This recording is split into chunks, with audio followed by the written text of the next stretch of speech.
Huge claims. आप Facebook marketing, TikTok marketing, YouTube marketing, मतलब industry के अंदर भी सब इंडस्ट्री में जाएं और स्किल के अंदर भी सब स्किल में जाएं। बिकॉज अब हम जिस दौर में आ गए ना, ये एआई का दौर है, हम समझते हैं एआई एक मीडियोकर स्किल को रिप्लेस कर सकता है, एक एवरेज स्किल को रिप्लेस कर सकता है, बट स्पेशलाइजेशन को रिप्लेस नहीं कर सकता। So you need to opt for specialization, ठीक है?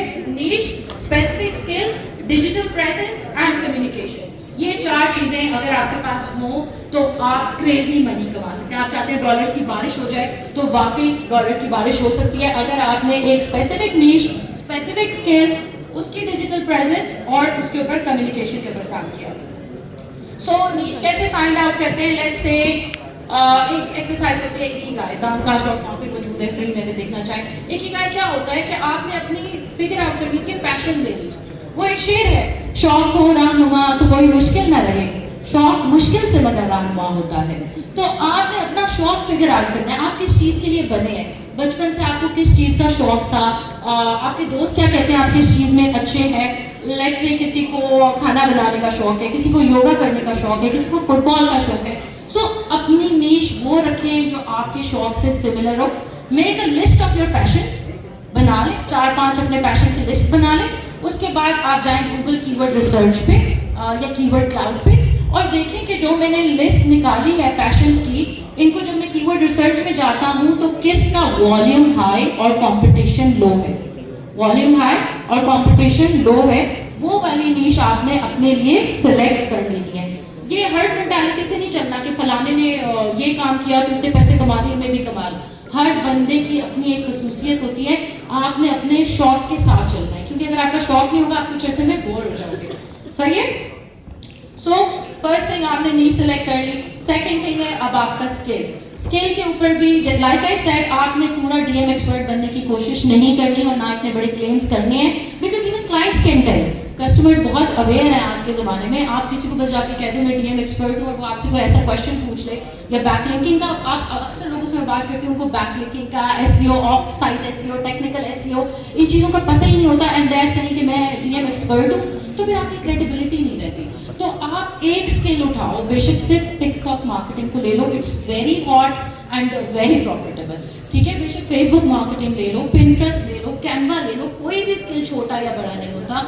बात है स्पेशलाइजेशन की कि आप किस स्किल में कितने अच्छे हो। आसान से एनालॉजी देती हूँ, अक्सर बच्चियाँ होती हैं शादी जिनकी हो रही होती है, लेट्स से, तो अगर किसी बच्चे की शादी होनी है आपके घर में या आपके अराउंड किसी की, तो आप क्या समझते हैं कि वो कहाँ से अपना लहंगा लेगी? किसी ऐसे बंदे से जो लेडीज वेस्टर्न वेयर भी बनाता है, टी शर्ट्स भी बनाता है, जॉकेट्स भी बनाता है, लहंगे भी बनाता है, या वो उसके पास जाएगी जो सिर्फ लहंगे बनाता है और बेस्ट लहंगे बनाता है, ठीक है? सो आपने स्पेशलाइजेशन की तरफ जाना है ताकि जब कोई बंदा सोचे कि टिकटॉक मार्केटिंग इसमें तो ये बंदा बेस्ट है, इसके अलावा कोई भी नहीं है। सही है? सब कुछ करने की कोशिश नहीं करनी क्योंकि आपसे नहीं हो पाएगा। सब कुछ तो टूल्स भी कर लेते हैं, हमने अपना ह्यूमन एसेंस नहीं खोलना। और स्पेशलाइजेशन के लिए कहते हैं 10,000 आवर्स ऑफ प्रैक्टिस चाहिए आपको किसी भी फील्ड में एक्सपर्ट बनने के लिए। तो अनलेस आपके पास वो 10,000 आवर्स नहीं है, don't list yourself, don't misguide people. इसके ऊपर मैं बहुत बात करना चाहती हूँ बट छोटी करूँगी अभी के लिए। हमने ना ऑनेस्ट रहना होता है, ट्रांसपेरेंट रहना होता है। नंबर 3 थिंग है आपकी प्रेजेंस। प्रेजेंस क्या होती है? जो दिखता है वो बिकता है। डिजिटल मीडिया ये best time to be alive है। गैरी वेनरचक कहता है कि इंसान बेहतरीन टाइम है to be successful and to be making money. वो क्या है कि आपके पास फ्री एडवर्टाइजिंग प्लेटफॉर्म्स हैं, फेसबुक, कंसिस्टेंट ब्रांडिंग करो, अपनी पोजीशनिंग करो और ऑर्गेनिक कंटेंट स्प्रेड आउट करो। जब तक आप किसी का प्रॉब्लम सॉल्व नहीं कर रहे, nobody is gonna pay you anything. आप किसी का प्रॉब्लम सॉल्व करो, आप देखो लोग आपके पास किस तरह आना शुरू हो जाते हैं। So don't go for everything. जो आपने नीश अपनी सेलेक्ट की है, लेट्स से मेरी नीश थी फूड बिजनेस, पाकिस्तानी खाने और टिकटॉक मार्केटिंग फॉर दैट। तो अब मेरा टोटल कंटेंट, मेरी टोटल ब्रांडिंग, मेरी टोटल बायो सब कुछ सिर्फ पाकिस्तानी खाने की टिकटॉक मार्केटिंग की ब्रांडिंग एंड पोजीशनिंग के बारे में होनी चाहिए। आप लोगों ने अक्सर फेसबुक पे बायोस लिखी होती हैं, पापा की परी, वर्क्स एट नो वन, मम्मी का लाडला। तो कौन हायर करेगा यार मम्मी का लाडला को अपनी ब्रांडिंग और पोजीशनिंग के लिए या अपनी मार्केटिंग के लिए? तो मेक श्योर ये जो आपकी बायोस हैं ये आपका पोर्टफोलियो है, ये आपका रेज्यूमे है। सो आपका फेसबुक, आपका लिंक्डइन, आपका इंस्टा, देखें कि आपकी इंडस्ट्री में कौन से प्लेटफॉर्म्स इस्तेमाल हो रहे हैं और रेलेवेंट प्लेटफॉर्म्स पे अपनी ये मैम की वीडियो रिकॉर्ड कर रहा हूँ और वहाँ पे ऑर्गेनिक कंटेंट डालना शुरू करें। पेड मार्केटिंग की तरफ भी जाएं। मुझे ये समझ नहीं आती कि डिजिटल खाने के लिए कुछ मार्केटर्स पड़ा? जो लोग अपने आप खुद डिजिटल मार्केटर्स कहते हैं, खाने उन्होंने के लिए कभी कुछ डिजिटल पड़ा? एड स्पेंड में 1 रुपया नहीं खर्च किया होता and they are afraid to spend on digital media. फिर आप किस चीज़ की डिजिटल मार्केटिंग कर रहे हो? सो ऑर्गेनिक प्लस पेड दोनों मार्केटिंग करें, अपनी एक अथॉरिटी बनाएं, इंडस्ट्री में अपना एक नाम पैदा करें, फ्री ग्रुप्स में एडवाइसेस दें लोगों को, सेमिनार्स कराएं, वर्कशॉप्स कराएं, वीडियोस बनाएं। सब कुछ पॉसिबल हो सकता है, सिर्फ मेहनत करनी पड़ती है और फोकस रखना पड़ता है। Are you guys with me? आपको समझ आ रही है मैं जो बता रही हूँ? जी जी, अभी मैं आती हूँ आपके क्वेश्चन की तरफ, अगर इन्होंने मुझे अलाउ किया करें, ठीक है। सो एवरेज स्केल की तरफ नहीं जाना और अपनी ब्रांडिंग बिल्कुल सही करनी है। हिस्टोरिकली अगर आप किताबें पढ़ते हैं तो बहुत सी ऐसी किताबें जो आपको बताएंगी कि अगर एक झूठ को 8 दफा से ज्यादा बोला जाए तो वो सच बन जाता है। और दुनिया में ऐसे बहुत बड़े बड़े स्कैम्स और बड़े बड़े झूठ हैं जो इस वक्त ग्लोबली सच माने जाते हैं, क्योंकि उनको बार बार इतना एडवर्टाइज किया गया है, उनको बार बार इतनी दफा बोला गया है। इसको मार्केटिंग कहते हैं हैमरिंग। एक ही ऐड किसी को अगर हम 7 दफा दिखाते हैं ना तो वो इवेंचुअली कन्वर्ट हो जाता है बंदा, ठीक है। हैमर करते हैं उसके बार बार दिमाग के अंदर। तो आपने अपनी हैमरिंग करनी है ऑर्गेनिक कंटेंट के थ्रू भी और पेड कंटेंट के थ्रू भी, सही है। उसके अलावा अगर आप कंटेंट बनाना चाहते हैं तो सबसे आसान है FAQs। गूगल पे मोस्टली आपकी नीश के बारे में क्या सवाल पूछे जाते हैं वो सवाल उठाएं, उनके वीडियोस में आंसर देना शुरू कर दें, उनके इमेजेस में आंसर देना शुरू कर दें, इन्फोग्राफिक्स में आंसर देना शुरू कर दें, ठीक है। And last but not least most important जो मेरे दिल के सबसे करीब है, कम्युनिकेशन प्लस एथिक्स। इसके ऊपर जितनी बात की जाए कम है। कम्युनिकेशन, पहली बात, अंग्रेजी बोलना कम्युनिकेशन नहीं होता। अंग्रेजी एक लैंग्वेज है। आपको कॉन्वर्सेशनल इंग्लिश आनी चाहिए तो you are good for freelancing and you can go ahead and start your business.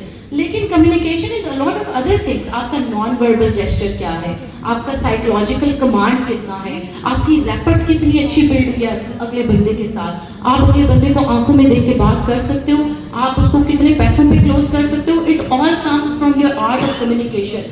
Brian Tracy कहते हैं कि इंसान का जिंदगी में कामयाबी 80% इस बात पे मुनहसर है कि उसको बात कितनी अच्छी करनी आती है, वो कम्युनिकेशन कितनी अच्छी कर सकता है। तो work lot on your communication. इस बात से ना घबराएं कि मुझे इंग्लिश नहीं आती या मैं गलत इंग्लिश बोल दूंगा। वो आपको इंग्लिश बोलने के लिए हायर नहीं कर रहा है, वो आपको डिजाइन के लिए हायर कर रहा है, आपको मार्केटिंग के लिए हायर कर रहा है। उसको पता है कि मैं थर्ड वर्ल्ड कंट्री से हायर कर रहा हूँ तो मुझे ये थोड़े बहुत लैंग्वेज बैरियर्स आएंगे, इट्स ओके। और इससे कोई फर्क नहीं पड़ता यार कि आप कभी बुरा शर्माते हैं गलत उर्दू बोलने से, तो हम क्यों शर्मा रहे हैं? इट्स जस्ट अ लैंग्वेज, जिसको हवा ना बनाए अपने लिए। हाँ, सीखे जरूर। बहुत से चैनल्स हैं यूट्यूब पे जो फ्री सिखाते हैं। मेरा अपना फ्री क्लाइंट कम्युनिकेशन का कंप्लीट कोर्स है, 10 साल का मेरा तजर्बा। उसके अंदर मैंने एवरीथिंग एक्सप्लेन किया हुआ है कि टेम्पलेट कैसे बनाना है, इसको वर्ड कैसे बनाना है, प्रपोजल कैसे लिखना है, बायो कैसे बनानी है, ईच एंड एवरीथिंग। अगर कोई भी करना चाहता है तो जाके आप उसको देखो, आप 10 गुना 100 गुना अपनी इनकम बढ़ा सकते हो। So communication is very crucial, non-verbal, verbal, written, everything and anything about it, and mostly ethics यार, ethics के ऊपर काम करो प्लीज। हम लोगों की इखलाकियात ठीक नहीं है, हम एज अ कौम भी उस जगह पे नहीं खड़े इखलाकियात में जहाँ हमें होना चाहिए। मैं तो अपनी पर्सनल कैपेसिटी में तमाम इन्फ्लुएंसर्स, तमाम लोगों से, आपसे भी मैं मिलती हूँ यही बात करती हूँ, और सलाम से मिलती हूँ, जिससे मिलती हूँ मैं यही बात करती हूँ कि हमें एक कोड ऑफ कंडक्ट बनाना चाहिए। अब्यूजिव लैंग्वेज, स्लैंग लैंग्वेज, ये कोई मेरिट्स है किसी के इन्फ्लुएंसर बनने के या किसी के पॉपुलर होने के कि जो बंदा गलत बातें और गंदी बातें करेगा हम उसके पीछे लग जाएंगे? नहीं, अपनी अखलाकियात दुरुस्त करने की हमें ज़रूरत है। झूठ झूठ होता है, चोरी चोरी होती है। एक बच्चे ने, मैं एक सेशन दे रही थी, बच्चे ने मुझसे पूछा कि मैम मार्केटिंग में थोड़ा बहुत मिसगाइड करना तो जायज़ है ना? मतलब गंजे को कंघी बेचना मार्केटिंग होता है? ये सिर्फ पाकिस्तान में होता है। गंजे को कंघी बेचना धोखा होता है। एक बंदे को एक चीज़ की ज़रूरत ही नहीं, आपने उसको बेच दी, ये धोखा है, इट्स नॉट मार्केटिंग। तो प्लीज़ इन चीज़ों को समझें। एथिक्स जो होते हैं ना बड़े लॉन्ग रन में जाते हैं। बिजनेस वाइज भी मैं कोई आपको यहाँ अखलाकियात का दर्स देने नहीं आई, ना दीन का दर्स दे दूँ, ना फलसफा समझाती हूँ। बिजनेस की आपसे यही डिमांड है, अगर आप अपने बिजनेस में ट्रांसपेरेंट हैं, सच बोलते हैं, क्लियर कम्युनिकेशन रखते हैं, तो आप देखेंगे हमेशा आपकी जीत होगी। डिस्प्यूट कहाँ बनता है, क्लाइंट कहाँ तकता है? जब आप उसे झूठ बोलते हैं या उसे जुगाड़ लगाने की कोशिश करते हैं। जुगाड़ आप सिर्फ एक दफ़ा लगा सकते हैं। आपने किसी को $100 का जुगाड़ लगा लिया, लेट्स से $100 का आपने उसे जुगाड़ लगाया, गलत चीज़ दे दी, तो क्या होगा?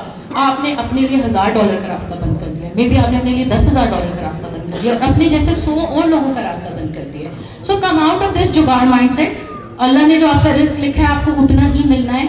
इससे बेहतर है कि आप सीधे रास्ते पे चलें, सीधा रास्ता अपनाएं, अपना शनाख्त भी और अपने मुल्क की शनाख्त भी एक्सप्लॉइट नहीं करें। सो इन चीज़ों को बहुत ज़रूरत है हमें काम करने की। And I would request public sector के अगर यहाँ लोग मौजूद हैं तो आप लोगों के पास ये कैपेसिटी होती है, आप लोगों के पास ये पावर होती है कि आप जिस तरह हमने कोविड के बारे में इतनी एग्रेसिव कैंपेन्स चलाई हैं, तो वाई नॉट झूठ और सच के ऊपर भी कैंपेन्स की जाए। वाई नॉट लोगों को बताया जाए कि जुगाड़ is not right, shortcut is not right.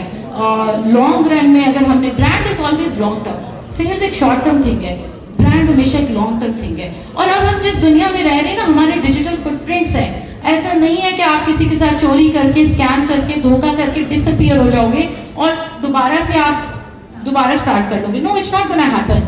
आज के दौर में अगर आपने किसी के स्कैम किया है, किसी के साथ फ्रॉड किया है, तो आप हमेशा के लिए ब्लैकलिस्ट हो जाओगे। आपके IP एड्रेसेस, आपके डिजिटल फुटप्रिंट्स, आपका डाटा, सब कुछ एग्जिस्ट करता है।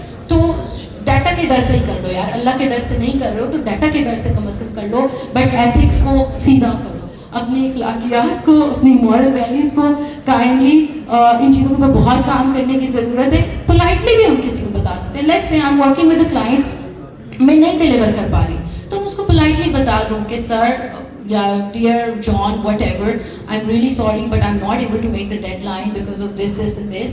Can you please allow me one more day and I'll make sure that I get this thing delivered to you and I'll give you this extra thing complimentary. I'll integrate the website for you as well. So थोड़ा accommodate करो, थोड़ा nice तरीके से बताओ, but don't lie कि मेरी टांग टूट गई थी, मेरी भैंस मर गई थी, मेरा जलजला आ गया, तो डोंट डू दिस। और ये उनके मसाइल नहीं है, हर बंदा अपने मसले में इंटरेस्टेड होता है। ये जिंदगी की बहुत बड़ी बात आपको बता रही हूँ, everyone is interested in their own problem. Client को आपके मसले से कोई इंटरेस्ट नहीं है कि आपकी लाइट चली गई है या आपका खाना खराब हो गया है या जो भी हो गया है। आप अपने प्रॉब्लम्स